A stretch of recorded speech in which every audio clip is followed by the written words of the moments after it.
السلام علیکم ورحمۃ اللہ وبرکاتہ۔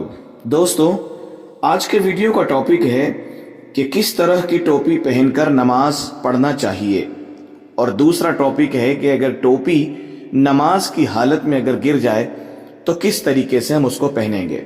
پہلا مسئلہ یہ ہے کہ جس ٹوپی کو پہن کر آدمی شریفوں کی محفل میں جا سکے اس کے ساتھ نماز پڑھنا اور پڑھانا جائز ہے۔ اسی طریقے سے چمڑے کی ٹوپی پہننا جائز ہے اور اس میں نماز پڑھنا بھی جائز ہے۔ مسجدوں میں آج کل جو ٹوپیاں رکھی جاتی ہے، اگر وہ صاف ستھری اور عمدہ ہو تو ان کو پہن کر نماز پڑھنا صحیح ہے، اور اگر وہ پھٹی پرانی یا میلی کچیلی ہو کہ جن کو پہن کر آدمی بالکل کارٹون سا نظر آنے لگے تو ان کے ساتھ نماز پڑھنا مکروہ ہے، کیونکہ ان کو پہن کر آدمی کسی سنجیدہ محفل میں نہیں جا سکتا۔ لہذا احکم الحاکمین یعنی اللہ رب العزت کی بارگاہ میں اور اس کے دربار میں ان کو پہن کر حاضری دینا یہ ادب کے بھی خلاف ہے۔ اسی طریقے سے کاغذ کی ٹوپی سے نماز تو صحیح ہو جائے گی، لیکن یہ ٹوپی ایسی ہے کہ جس کو اوڑھ کر برادری اور خاندان اور بازار وغیرہ میں جاتے ہوئے اس کو شرم آتی ہو تو پھر مکروہ ہے۔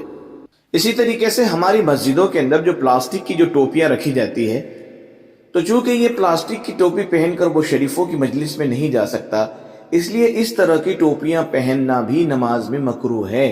اس سے بچنا چاہیے۔ ہو سکے تو ایک اچھی ٹوپی خرید کر اپنے پاس میں رکھ لیں اور بالکل صاف ستھری عطر لگا کر رکھیں تاکہ نماز کے آداب بھی ملحوظ رہیں اور ہماری نماز بھی درست ہو جائے۔ اسی طریقے سے نماز میں اگر ٹوپی گر جائے تو کیا کریں؟ تو فرمایا کہ نماز میں قیام یا رکوع کی حالت میں گری ہوئی ٹوپی اٹھا کر پہننا جائز نہیں ہے۔ جی، یعنی قیام کی حالت میں کھڑا ہے یا رکوع کی حالت میں اگر ٹوپی گر جائے تو ٹوپی اٹھا کر پہننا جائز نہیں ہے۔ یہ عمل کثیر شمار ہوگا جس کی وجہ سے نماز ٹوٹ جائے گی۔ البتہ سجدے کی حالت میں سر کے سامنے گری ہوئی ٹوپی عمل قلیل کے ساتھ یعنی تھوڑے عمل کے ساتھ مثلا ایک ہاتھ سے پہن لی تو اجازت ہے، بلکہ افضل ہے، اس سے نماز میں خرابی نہیں آئے گی۔ اللہ تعالیٰ عمل کی توفیق عطا فرمائے۔